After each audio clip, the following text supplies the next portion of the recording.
Hello. Alam ko na pagiging high school, masarap. Masaya maging high school. Pero kapag iniwan, kapag aalis na, magka-college na, mahirap din pala.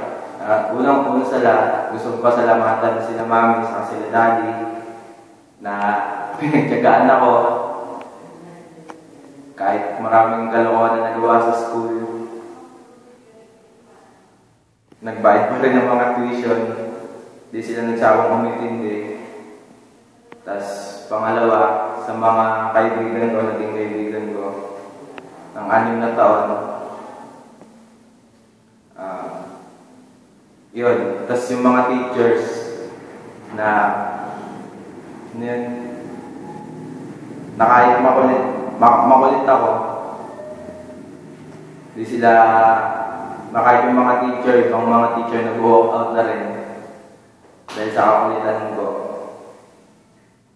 Yun, salamat sa mga tinuro niyo dyan, si Teacher Leia, yun, advisor namin.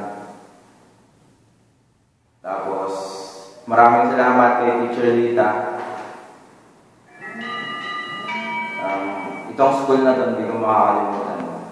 Yun lang. Maraming salamat po. Good evening. Shoutout nga pala kay Teacher Raymar sa akin. Yun lang po.